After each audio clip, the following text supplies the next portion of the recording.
కట్టేటప్పుడు కొన్ని చోట్ల తప్పనిసరి పరిస్థితుల్లో ప్రజలను ఒప్పించి మెప్పించి ఇప్పుడు ఈరోజు మేము వరంగల్ ఎయిర్పోర్ట్ చేస్తా ఉన్నాము. అక్కడ 254 ఎకరాలు ల్యాండ్ అక్వైర్ చేస్తా ఉన్నాము. రైతుల నుంచి చేసేది ఒక పాలసీ ఉంటుంది. ఈరోజు ఆ పాలసీని తప్పుబట్టి గిరిజనులు రేగేసి వాళ్ళ గురించి మీరు మాట్లాడుతూ ఉన్నారు. గిరిజనుల గురించి మాట్లాడే నైతిక హక్కు ఈరోజు టీఆర్ఎస్ సైకోరావుకు లేదని చెప్తా ఉన్నా. ఆ రోజు అదే మహబాద్ లో కూడా మరి వీళ్ళు ల్యాండ్ ఎక్వైర్కి పోతే వాళ్ళు మహిళలు అడ్డం పడితే వాళ్ళను లాఠీ చార్జ్ చేపించి పసిపిల్లలు ఉన్నటువంటి పసిపిల్లలు ఉన్నటువంటి తల్లులను కూడా ఆ రోజు జైల్లో పెట్టించి ఇంకా సిగ్గు లేకుండా పోయి మహబాద్ మాట హాస్యాస్పదంగా ఉంది. మరి ఇక్కడ మహబూబ్ నగర్ దగ్గర పోయి లగచర్ల దగ్గర పోయి అక్కడ వాళ్ళని పలకరించి వచ్చి మంచిగా స్టార్ హోటల్లోకి పోయి బిర్యానీలు తిని మంచి కడుపు నిండా పోయింది. మరి అక్కడ వాళ్ళకి పెట్టేయలే బిర్యానీలు, వీళ్ళు మాత్రమే తిన్నారు. అంటే ఇదంతా కావాలని కపట నాటకమాడి ప్రభుత్వాన్ని బద్దం చేయడానికి ఈరోజు వీళ్ళు ప్రయత్నం చేస్తా ఉన్నారు. ఇది ఒక ప్రణాళిక తోటి, ఒక ప్లాన్ తోటి కావాలని చేస్తున్నటువంటి కార్యక్రమం. ప్రతి దాని మీద మా ప్రభుత్వం ఎంక్వైరీ చేస్తుంది. వాళ్ళు మాట్లాడే మాటలు గాలిలో పోతాయి అనుకుంటే చాలా తప్పు. ప్రతి మాట మీద కూడా ప్రభుత్వంకి ఒక సంస్థ, ఇంటెలిజెన్స్ సంస్థ అనేది ఉంటుంది. ఆ సంస్థ దాని మీద నిఘా పెడుతుంది. ఆ నిఘా వెనకాల ఏమేమి ఉన్నాయి అన్నీ కూడా బయటకు వస్తాయి. వచ్చినప్పుడు దాంట్లో ఎవరి ఇన్వాల్వ్మెంట్ ఉన్నది అనేది తెలుస్తుంది. తెలిసినప్పుడు 100% వాళ్ళ మీద చట్టపరమైన చర్యలు తీసుకోవడం జరుగుతుంది. ఈయన మాట్లాడుతూ అంటాడు, నేను జైలుకు పోతా, నేను జైలుకు పోతా, మూసిని అడ్డం పెట్టుకొని జైలుకు పోతా అంటాడు. గిరిజనుల కోసం జైలుకు పోతా అంటాడు, వాళ్ళ కోసం జైలుకు పోతా అంటాడు, వీళ్ళ కోసం జైలుకు పోతా ఉంటాడు.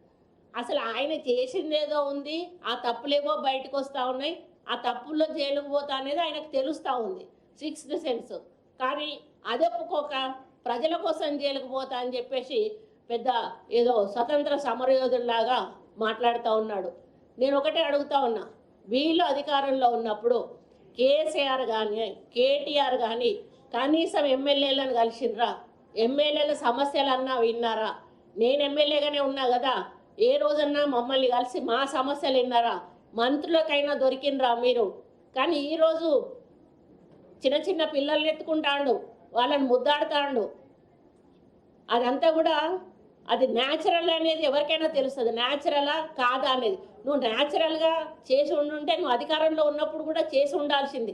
కానీ ఈరోజు ప్రతిపక్షముకు లాగానే ఏమన్నా అంటే నీ ప్రభుత్వాన్ని దింపేదాకా నేను నిద్రపోనంటాడు. ఎట్లా దింపుతావు? 5 ఏళ్ళ దాకా నీకు ఏం అధికారం ఉన్నదని దింపుతావు? ఆ మాత్రం జనరల్ నాలెడ్జ్ కూడా లేదా సైకోరావు నీకు? ఇప్పుడు ఒక ప్రజాస్వామ్య పద్ధతిలో ప్రభుత్వం ఎన్నుకున్నాక 5 సంవత్సరాల ప్రభుత్వం నడుస్తుంది. మైనారిటీలో పడితే కానీ ప్రభుత్వం పడిపోతుంది.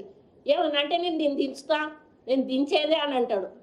అది అసలు నాకు అర్థమే అవుతలేదు, ఎందుకంటాడు ఆయన ఆ మాట అని చెప్పేసి. 5 సంవత్సరాల తర్వాత మేము అధికారంలోకి వస్తాం, మిమ్మల్ని దింపి అని మాట్లాడితే ఒక పద్ధతి ఉంటుంది, కానీ మేము ఇప్పుడే దింపుతా అని చెప్పేసి మాట్లాడతాడు. అంటే ఆయన ఒకలాగా చెప్పాలంటే ఒక మానసికంగా ఆయన ఒక ఇబ్బందిలో ఉన్నాడు.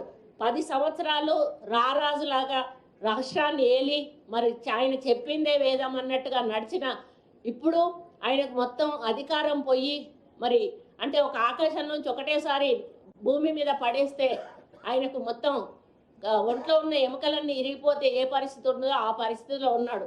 మళ్ళీ ఈ మధ్యలో పాపం చెల్లె బయటకు వచ్చింది. చెల్లె లోపల ఉన్న రోజులు కొంచెం హ్యాపీగానే ఉన్నట్టున్నాడు. చెల్లె బయటకు వచ్చినాక మరి ఏవో కొన్ని వార్తలు బయటకు వస్తూ ఉన్నాయి. మరి కాసేపు హరీష్ రావు కవిత ఒకటైందా ఎతాన్రని, లేకపోతే ఏదో కేసీఆర్ కవితకి ఏదో ఆమెకు ప్రముఖ స్థానం ఏదో ఇవ్వబోతున్నాడని, మరి కొంచెం ఈరోజు బీఆర్ఎస్ పార్టీ కొంచెం ప్రజల్లో చులకన కావడానికి కేటీఆర్ చేసే కార్యక్రమాల వల్ల కొంత పేరు పడిపోతుందని ఇటువంటి వార్తలు కూడా వస్తున్నాయి. మరి ఆ విధంగా కూడా కొంత మానసిక ఇబ్బందులు ఆయన ఉన్నాడేమో అని చెప్పి నేను అనుకుంటా ఉన్నాను. కనుక ఒక్కటే, మా ప్రభుత్వం ఎప్పుడు కూడా ప్రజల క్షేమం కోసం, ప్రజల అభివృద్ధి కోసం విద్య వైద్యం ఈ 4ంటిని, సంక్షేమము అభివృద్ధి విద్య వైద్యం ఈ 4ంటిని దృష్టిలో పెట్టుకొని మా ముఖ్యమంత్రి గారు ఈ సంవత్సర కాలం పూర్తి కావస్తున్న సందర్భంలో మీ అందరికీ కూడా తెలుసు 9వ తారీఖు వరకు కూడా ఈ తెలంగాణ సంబరాలు జరుపుకోవడం జరుగుతుంది. మరి దానితో మరి ప్రభుత్వం చేసిన ప్రతి ఒక్క డిపార్ట్మెంట్ నుంచి చేసిన అభివృద్ధి సంక్షేమ కార్యక్రమాలు ప్రజల ముందుకు మరి రాతపూర్వకంగా కాదు, మేము ఫిజికల్గా కూడా వాటిని మేము చెప్పబోతా ఉన్నాము. మరి దాని ద్వారా వాళ్ళకి అప్పటికైనా తెలుస్తుందని నేను అనుకుంటా ఉన్నాను. మా ప్రభుత్వం ఏమేం చేసింది, ఏమేం అభివృద్ధి కార్యక్రమాలు చేసింది అని చెప్పి తెలుస్తుందని నేను అనుకుంటా ఉన్నాను. మరి ఇంకొకటి, ఈయన ప్రవీణ్ కుమార్